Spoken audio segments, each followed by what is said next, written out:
Doctor YS Rajasekhara Reddy గారి 75వ జయంతి సందర్భంగా Andhra Pradesh Congress party మిత్రుడు గిడుగు రుద్రరాజు అధ్యక్షతన ఆంధ్రప్రదేశ్ కాంగ్రెస్ పార్టీ అధ్యక్షురాలు డాక్టర్ వైఎస్ రాజశేఖర రెడ్డి గారి కుమార్తె ఈ రాష్ట్ర అధ్యక్షురాలుగా ఈ కార్యక్రమాన్ని ఏర్పాటు చేసి ఈ కార్యక్రమంలో శ్రీ రాహుల్ గాంధీ గారిని ముఖ్య అతిథులుగా పాల్గొనమని ఆహ్వానించడం జరిగింది. ప్రాథమికంగా రాహుల్ గాంధీ గారు ఈరోజు ఈ సమయంలో ఈ కార్యక్రమంలో పాల్గొని డాక్టర్ వైఎస్ రాజశేఖర రెడ్డి గారి 75వ జయంతి వేడుకలలో మీ అందరి మధ్యన ఉండాలని వారు భావించారు. కానీ మణిపూర్లో ఉన్న ప్రత్యేక పరిస్థితుల్లో ఏఐసిసి కాంగ్రెస్ పార్టీ అధ్యక్షుడు మల్లికార్జున్ ఖర్గే గారి ఆదేశాల మేరకు వారు మణిపూర్ రాష్ట్ర పర్యటనకు వెళ్తూ నన్ను ఆదేశించడం జరిగింది. ఆంధ్రప్రదేశ్ కాంగ్రెస్ పార్టీ శ్రీమతి షర్మిలమ్మ గారు ఏర్పాటు చేసిన కార్యక్రమంలో నా ప్రతినిధిగా మీరు పాల్గొని మన వైపు నుంచి సంపూర్ణంగా గాంధీ కుటుంబం ఎప్పుడు వైఎస్ఆర్ కుటుంబానికి ఆంధ్రప్రదేశ్ కాంగ్రెస్ పార్టీ కార్యకర్తలకు వైఎస్ఆర్ అభిమానులకు అండగా నిలబడతామని చెప్పి మీరు వెళ్ళి వాళ్ళ మధ్యలో నించొని చెప్పి రావాల్సిందిగా రాహుల్ గాంధీ గారు నన్ను ఆదేశించడం జరిగింది. నాతో పాటు ఈ కార్యక్రమంలో ఆంధ్రప్రదేశ్ ఇన్ఛార్జ్ మాణిక్ ఠాగూర్ గారు, తెలంగాణ ఇన్ఛార్జ్ దీపదాస్ మున్షి గారు, ఆంధ్రప్రదేశ్ మాజీ అధ్యక్షులు రఘువీరారెడ్డి గారు, డాక్టర్ కేవీపీ రామచంద్రరావు గారు, మా సహచర మంత్రివర్గ సభ్యులు, ముఖ్యంగా మా మిత్రుడు పట్టి విక్రమార్క గారు, మిగతా మంత్రివర్గ సభ్యులు అందరూ కూడా ఈ కార్యక్రమంలో పాల్గొని ఈరోజు ఈ వాతావరణం చూస్తుంటే ఎవరైనా ఎవరి కుటుంబంలో ఎంత దగ్గర వాళ్ళు చనిపోయినా నెలకో 2 నెలలకో 3 నెలలకో వారి జ్ఞాపకాలు మన నుంచి దూరం అవుతూ ఉంటాయి. కానీ డాక్టర్ వైఎస్ రాజశేఖర రెడ్డి గారు మన నుంచి దూరమైన 15 సంవత్సరాలైనా వారి జ్ఞాపకాలు ఇంకా మన మదిలో మెదులుతున్నాయి. వారిని శాశ్వతంగా మనం గుర్తుపెట్టుకున్నాము అంటే వారు నాయకుడుగా, సంక్షేమ సృష్టికర్తగా, అభివృద్ధి రాష్ట్రంగా నాడు ఉమ్మడి ఆంధ్రప్రదేశ్ను తీర్చిదిద్దడమే కాకుండా ప్రతి ఒక్క మన కుటుంబ సభ్యులలో ఒక కుటుంబ సభ్యుడిగా వారు మనలో బలమైన ముద్ర వేసిండ్రు. కాబట్టే ఈరోజు ఈ వేదిక మీద ఉన్న వాళ్ళు నిన్నగాక మొన్న వైఎస్ఆర్ గారిని కలిసినట్టు, ఆ కలిసినప్పుడు జరిగిన చర్చలను ఇక్కడ ప్రస్తావించినట్టుగా ఉండవల్లి అరుణ్ కుమార్ గారి నుంచి మొదలు పెడితే మాట్లాడిన వక్తలందరూ కూడా ఆనాటి జ్ఞాపకాలను ఈరోజు ప్రస్తావించారు. ఇది చాలా అరుదైన సందర్భం, అరుదైన అంశం. ఎంత గొప్ప నాయకుడైనా కొంతకాలానికి కాలక్రమేణా ప్రజల మదిలో నుండి దూరం అవుతూ ఉంటారు.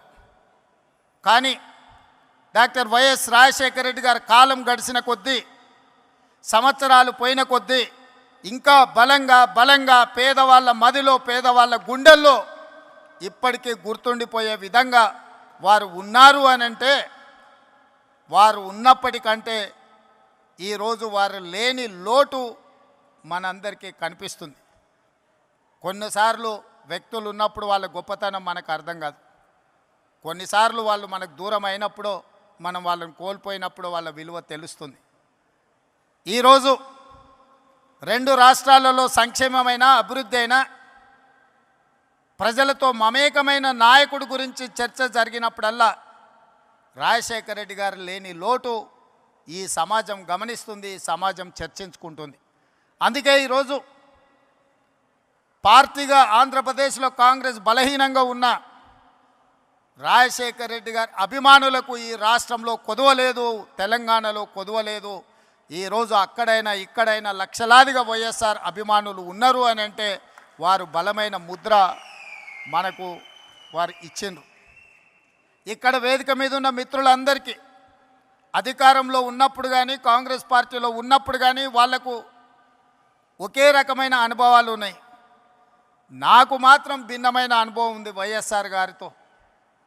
నేను మొదటిసారి 2007లో మొట్టమొదట స్థానిక సంస్థల నుంచి శాసనమండలి సభ్యుడిగా నేను కావచ్చు, మా మిత్రుడు భట్టి గారు కావచ్చు, లేదా మా గిడుగు రుద్రరాజు గారు కావచ్చు, లేదా పెద్దలు సిపిఐ నారాయణ గారు, వాళ్ళు ఎవరు ముఖ్యమంత్రిగా ఉన్నా వాళ్ళతో కలిసి ఉన్నా వాళ్ళతో కలిసి లేకపోయినా సమస్యల్ని గుర్తు చేసే విధానంలో మనమందరం చూస్తూ 2007 మొదటిసారి శాసనమండలి సభ్యుడిగా సభకు వెళ్ళినప్పుడు ఐఏఎస్కు ఐపీఎస్కు ప్రిపేర్ అయ్యే వాళ్ళు కూడా రాత్రంతా చదివేవాళ్ళు నాకు తెలీదు. చదివితేనే ఐఏఎస్ అయ్యిండ్రో కాలేదో నాకు తెలీదు.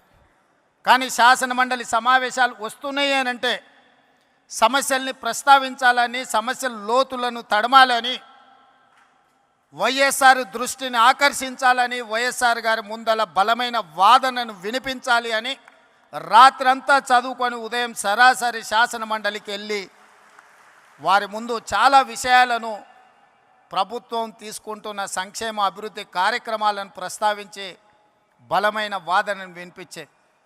అదే కాదు 2009లో మళ్ళీ వైఎస్ఆర్ గారు రెండవసారి ముఖ్యమంత్రి అయినప్పుడు నేను మొదటిసారి శాసనసభ్యుడిగా ఎన్నికైన అదే విధానాన్ని కొనసాగిస్తూ మొట్టమొదటి బడ్జెట్ సమావేశాలలో వైఎస్ఆర్ గారు బడ్జెట్ను ప్రవేశపెట్టిన తర్వాత ప్రధాన ప్రతిపక్ష పార్టీ నుంచి దాదాపుగా 40 నిమిషాలు ఏకధాటిగా అంశాలను ప్రస్తావించినప్పుడు మధ్య మధ్యలో ముఖ్యమంత్రిగా పిల్లవాడని కాకుండా ప్రోత్సహించాలన్న ఆలోచనతోని నేను లేవనెత్తిన అంశాలకు డాక్టర్ వైఎస్ రాజశేఖర రెడ్డి గారు లేచి సమాధానం ఇచ్చేవాళ్ళు.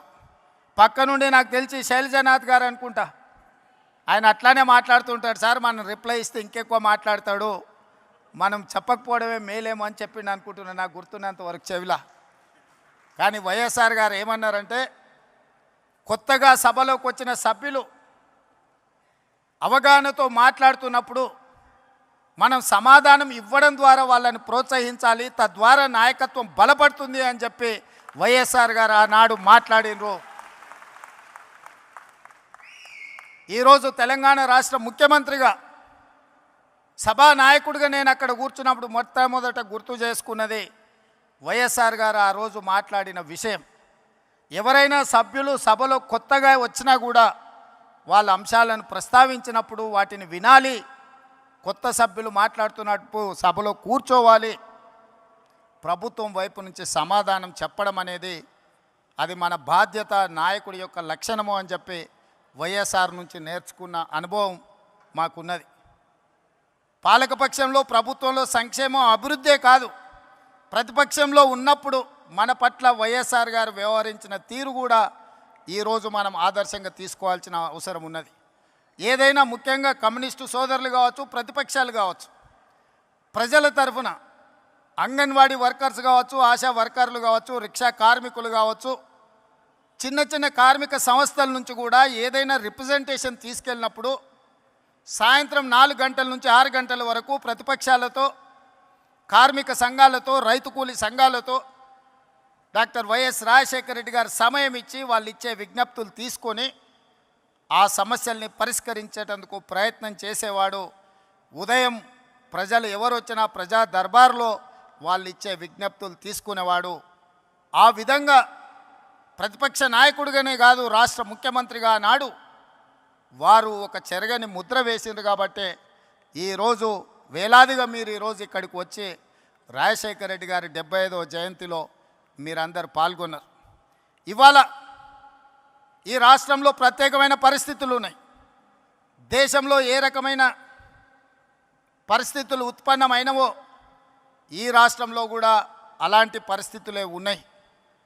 దేశంలో ఉన్న పరిస్థితులను 2003 సంవత్సరంలో డాక్టర్ వైఎస్ రాజశేఖర రెడ్డి గారు ఇచ్చాపురం నుంచి చేవెళ్ళ నుంచి ఇచ్చాపురం వరకు 1475 కిలోమీటర్లు ఎర్రటెండలో ఏ పాదయాత్ర అయితే చేసి ప్రజల దగ్గరికి వెళ్ళి ప్రజా సమస్యల్ని కనుక్కొని 2004లో ప్రభుత్వాన్ని ఏర్పాటు చేసి ప్రజలకు చేరువైండో అదే స్ఫూర్తితో 20 సంవత్సరాల తర్వాత సరిగ్గా 2023లో రాహుల్ గాంధీ గారు డాక్టర్ వైఎస్ఆర్ గారి స్ఫూర్తితోని కన్యాకుమారి నుంచి కశ్మీర్ వరకు 4000 కిలోమీటర్లు మండు టెండల్లో మంచు కొండల్లో పాదయాత్ర చేస్తూ ప్రజల దగ్గరికి వెళ్తూ ప్రజా సమస్యల్ని తెలుసుకుని ప్రజా సమస్యల మీద పోరాటం చేయడంతో కర్ణాటక రాష్ట్రంలో కాంగ్రెస్ అధికారంలోకి వచ్చింది, తెలంగాణ రాష్ట్రంలో కాంగ్రెస్ అధికారంలోకి వచ్చింది, హిమాచల్ ప్రదేశ్లో కాంగ్రెస్ పార్టీ అధికారంలోకి వచ్చింది. కేంద్రంలో 100 సీట్లు గెలిచి ప్రధాన ప్రతిపక్ష పాత్ర పోషించి ఈరోజు మొన్న జరిగిన పార్లమెంట్ సమావేశాలలో నరేంద్ర మోడీ గారిని మన నాయకుడు రాహుల్ గాంధీ గారు నిలదీసిన విధానం, ఆనాడు 99లో రాజశేఖర రెడ్డి గారు ప్రతిపక్ష నాయకుడు పోషించిన పాత్ర, ఈనాడు రాహుల్ గాంధీ గారు పోషిస్తున్న పాత్రను మనం పోల్చి చూసుకోవచ్చు. ఈ సందర్భంగా 83-84లో వైఎస్ఆర్ గారు పిసిసి అధ్యక్షుడిగా 34 సంవత్సరాల వయసులో బాధ్యత చేపట్టి 20 సంవత్సరాలు 2004 వరకు ప్రతిపక్షంలో స్వపక్షంలో ఎన్నో ఒడిదుడుకులను ఎదుర్కొని నిలబడి నిబద్ధతను నిరూపించుకొని కాంగ్రెస్ జెండా మోసి 2004లో తిరుగులేని నాయకుడిగా నాడు ఆంధ్రప్రదేశ్కు ముఖ్యమంత్రిగా బాధ్యతలు చేపట్టిన వారిని స్ఫూర్తిగా తీసుకోవాలి. 20 సంవత్సరాలు ఎన్నోసార్లు సొంత పార్టీ అధికారంలోకి వచ్చినా ఏ పదవి ఇవ్వకపోయినా పార్టీని వదల్లేదు, పార్టీ కార్యకర్తలను కాపాడుకునే విషయంలో వెనుకడుగు వెయ్యలేదు. వైఎస్ఆర్ అంటే గుర్తొచ్చే మాట తప్పేది లేదు, మడమ తిప్పేది లేదు అనే పదం వైఎస్ఆర్ గారి డిక్షనరీలో ఉంది అని అంటే నాయకుడిగా వారు ఎంత బలమైన చెరగని ముద్రేసిండ్రో మనం ఆలోచన చేయాలి. 2004లో వైఎస్ఆర్ గారు ముఖ్యమంత్రిగా పదవోన్నతి వస్తే 2004లో నేను రాజకీయ అరంగేట్రం చేసిన 2004 నుంచి 2024 వరకు ప్రతిపక్షంలో ప్రజల మధ్యలో ఉండి 20 సంవత్సరాలు కొట్లాడి ఈరోజు 2024లో తెలంగాణ రాష్ట్రానికి ముఖ్యమంత్రిగా ఈరోజు మీ ముందు నిలబడి మాట్లాడుతున్నా. ఎందుకు ఈ అంశాన్ని ప్రస్తావిస్తున్నా అంటే వైఎస్ షర్మిల 2009లో రాజశేఖర రెడ్డి గారు చనిపోయిన తర్వాత వారి మరణాన్ని భరించలేక వారి మరణంతో గుండె పగిలి వందలాది మంది చచ్చిపోతే ఓదార్పు యాత్ర మొదలుపెట్టి షర్మిల గారు ఈరోజు ఆంధ్రప్రదేశ్లో కానీ తెలంగాణలో కానీ కాంగ్రెస్ పార్టీ కార్యకర్తలను వైఎస్ఆర్ అభిమానుల మధ్య అలుపెరగని పోరాటం చేస్తున్నారు. ప్రతి పోరాటానికి ప్రతి అడుగుకు ఒక సమయం సందర్భం వస్తుంది, ప్రజలు తీర్పిస్తారని నేను బలంగా నమ్ముతున్నా. 2009 నుంచి నాడు షర్మిల గారు కాంగ్రెస్ పార్టీ అధ్యక్షురాలుగా 2024లో బాధ్యత వహించారు. ఈనాడు ఆంధ్రప్రదేశ్లో ఉన్న పరిస్థితులు, ఇక్కడ జరుగుతున్న పరిణామాలను చూస్తుంటే 2009లో వైఎస్ఆర్ గారు ఎట్లయితే రెండోసారి అధికారంలోకి తీసుకొచ్చిండో 99లో ప్రధాన ప్రతిపక్ష నాయకుడిగా వారు ఏ పాత్ర అయితే పోషించిండ్రో 99లో ఆనాడు డాక్టర్ వైఎస్ రాజశేఖర రెడ్డి గారు ప్రధాన ప్రతిపక్ష నాయకుడిగా రాణించి సమస్యల మీద కొట్లాడి కాంగ్రెస్ 2004లో అధికారంలోకి రావడానికి పునాదులు వేసిండో ఈరోజు ఈ వేదిక మీద నుంచి నేను స్పష్టంగా ఆంధ్రప్రదేశ్ ప్రజలకు ఒక మాట చెప్పదలుచుకున్నా. 99లో రాజశేఖర రెడ్డి గారు ప్రధాన ప్రతిపక్ష నాయకుడిగా పోషించిన పాత్ర ఈనాడు వైఎస్ షర్మిల మీ తరఫున నిలబడుతుంది, మీ తరఫున కొట్లాడుతుంది. ప్రజల గొంతుకై ప్రజా సమస్యల మీద మాట్లాడుతుంది. 99 రాజశేఖర రెడ్డి గారి స్ఫూర్తిని ఈనాడు షర్మిల కొనసాగిస్తుందని సంపూర్ణమైన విశ్వాసం నాకున్నది. 99లో వైఎస్ఆర్ను చూసిన చాలామంది పెద్దలు ఈ వేదిక మీద ఉన్నారు, ఉమ్మడి రాష్ట్రంలో ప్రజలు ఉన్నారు. 99లో వైఎస్ఆరే ఇవాళ వైఎస్ షర్మిల ప్రధాన ప్రతిపక్ష నాయకురాలుగా పనిచేస్తుందని చెప్పి నేను ఈ సందర్భంగా మీకు అందరు తెలియజేస్తాను. ఈరోజు ఈ రాష్ట్ర రాజకీయాల గురించి నేను ఎక్కువ మాట్లాడాను, కానీ ఒక్క మాట అయితే చెప్పదలుచుకున్నా. ఈ రాష్ట్రంలో బీజేపీ అధికారంలో ఉంది. బీజేపీ అంటే బాబు, జగన్, పవన్. ఈ రాష్ట్రంలో ప్రతిపక్షం లేదు. ఈ రాష్ట్రంలో ఉన్నది మొత్తం పాలక పక్షమే. బాబు గారు మోడీ పక్షమే, జగన్ గారు మోడీ పక్షమే, పవన్ గారు మోడీ పక్షమే.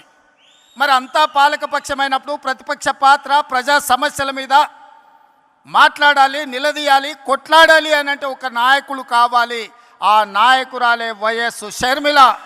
ఈ ఆంధ్రప్రదేశ్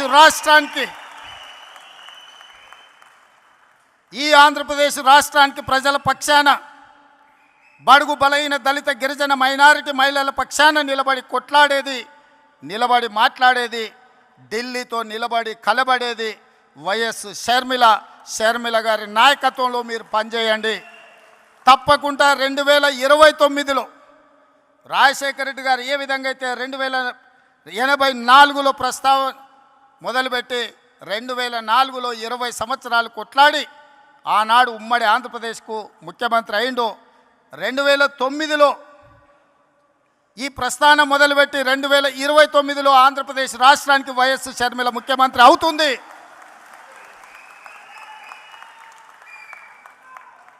కార్యకర్తల త్యాగం, వైఎస్ షర్మిల పోరాటం ఊరికే పోదు. ప్రజలు నిశితంగా గమనిస్తున్నారు. 2029లో ఈ దేశానికి రాహుల్ గాంధీ గారు ప్రధానమంత్రి అవుతారు. ఆంధ్రప్రదేశ్లో కాంగ్రెస్ పార్టీ అధికారంలోకి వస్తుంది. ఇదే వైఎస్ఆర్ చివరి కోరిక. ఈరోజు చాలామంది ఆయన పేరు మీద అన్ని రకాల లబ్ధి పొందినారు. కుటుంబ సభ్యులుగా వారసత్వం రాదు. ఆశయాలను మోసినప్పుడే వారసత్వం వస్తుంది. ఆశయాలను మోసే వాళ్ళనే వారసులుగా ఈరోజు మనం గుర్తించాలి, గౌరవించాలి. వైఎస్ఆర్ ఆశయం ఈ దేశంలో కాంగ్రెస్ బలంగా ఉండాలి, బడుగు బలైన దళిత గిరిజన మైనారిటీ మహిళల్ని ఆదుకోవాలి, హక్కున చేర్చుకోవాలి అనే ఆలోచనతో రాహుల్ గాంధీ గారు ప్రధానమంత్రి కావాలన్నదే వైఎస్ఆర్ గారి ఆలోచన. మరి ఈరోజు ఆంధ్రప్రదేశ్ ప్రజలు నేను అడుగుతున్నా, వైఎస్ఆర్ అభిమానులను నేను అడుగుతున్నా, వైఎస్ఆర్ పేరు మీద రాజకీయ వ్యాపారం చేసేవాళ్ళు ఆయన వారసులా, లేకపోతే నిజంగా వైఎస్ఆర్ గారి ఆశయం కోసం కష్టపడుతూ, ప్రతి ఒక్కరికి తెలుసు, బడికెళ్ళే పిల్లగానికి కూడా తెలుసు ఆంధ్రప్రదేశ్లో కాంగ్రెస్ అంటే గెలుచుడు కష్టం సార్, సర్పంచ్ అయినా అని. సర్పంచ్ గెలవడానికి కష్టమైనా పర్వాలేదు, నేను కష్టపడతా అని ముళ్ళబాట ఎన్నుకున్నది వైఎస్ షర్మిల. కాంగ్రెస్ పార్టీ జెండా మోస్తుంది అని అంటే కేవలం వైఎస్ఆర్ ఆశయాన్ని కొనసాగించడం కోసమే ఈరోజు వైఎస్ షర్మిల బాధ్యత తీసుకున్నారు. తెలంగాణ రాష్ట్ర ముఖ్యమంత్రిగా, తెలంగాణ కాంగ్రెస్ పార్టీ అధ్యక్షుడిగా గాంధీ కుటుంబానికి వారిచ్చే ఆదేశాలను పాటించేవాడిగా 100% మీకు అందరికీ అండగా నిలబడతాం. షర్మిల గారికి తోడుగా నిలబడతాం. ఆంధ్రప్రదేశ్లో కాంగ్రెస్ను గెలిపించడానికి, కాంగ్రెస్ పార్టీ కార్యకర్తలను కాపాడుకోవడానికి, ఎలాంటి కార్యాచరణ తీసుకోవడానికైనా మేము సిద్ధంగా ఉన్నాం. నా మంత్రివర్గం అందరూ ఈరోజు ఇక్కడికి వచ్చిండ్రు అని అంటే మేమందరం అండగా నిలబడతామని చెప్పడానికే మంత్రివర్గాన్ని మొత్తం తీసుకొని వచ్చిన ఇక్కడికి. నేను ఒక్కనే వచ్చి ఉండొచ్చు, లేదా రాహుల్ గాంధీ గారు పంపించినట్టు సందేశాన్ని కూడా పంపించుండొచ్చు. అలా కాకుండా మేమందరం, మా సహచర మంత్రివర్గ సభ్యులందరం కూడా వచ్చి వేదిక మీద కూర్చున్నాము అని అంటే మేమున్నాం మీకు అండగా నిలబడడానికి, మేముంటాం మీకు తోడుగా నిలబడడానికి. షర్మిల గారు చేసే ప్రయత్నాన్ని విజయవంతం చేయడానికి ఈ మధ్య టీవీలో, పేపర్లో చూస్తున్న కడప పార్లమెంట్కు ఉప ఎన్నికలు రావచ్చు అని. నిజంగానే ఉప ఎన్నికలు వస్తే ఊరూరు తిరిగే బాధ్యత నేను తీసుకుంటా.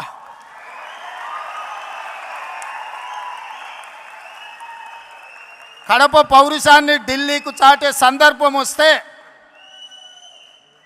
కడప జిల్లా వాసుల తరఫున కాంగ్రెస్ పార్టీ జెండా మోయడానికి గల్లీ గల్లీ తిరగడానికి అక్కడి నుంచే ఎక్కడైతే పోగొట్టుకున్నామో అక్కడనే వెతుక్కోమని పెద్దలు ఏదైతే చెప్పినరో, ఏ కడప జిల్లాలో కాంగ్రెస్ పార్టీకి దెబ్బ తగిలిందో అదే కడప జిల్లా నుంచి కాంగ్రెస్ పార్టీ జెండాను ఎగరేసి ఆ గడ్డ మీద నుంచే పోరాటం మొదలు పెడదాం. మీరందరూ కలిసి రండి, మేము అండగా నిలబడతామని తెలియజేస్తూ మీ అందరి దగ్గర సెలవు తీసుకుంటున్నా. జై కాంగ్రెస్, జై కాంగ్రెస్, జై కాంగ్రెస్. తెలంగాణ ముఖ్యమంత్రి గారికి ఒక మెమోంటోని ఇవ్వడం జరుగుతుంది. దయచేసి అందరూ కూర్చోవాలి, సభా కార్యక్రమాలు అయ్యే వరకు కూర్చోవాలి ప్లీజ్. తెలంగాణ ముఖ్యమంత్రి గారికి ప్రదేశ్ కాంగ్రెస్ కమిటీ అధ్యక్షురాలు షర్మిలారెడ్డి గారు, పెద్దలు కేవీపీ రామచంద్రరావు గారు ఒక మెమోంటోని ప్రజెంట్ చేస్తున్నారు. ఆ తర్వాత ఈ కార్యక్రమానికి వందన సమర్పణ చేయవలసిందిగా మస్తాన్ వాలి గారు, గౌరవ మాజీ శాసనసభ్యులు వారిని కోరుతున్నాం.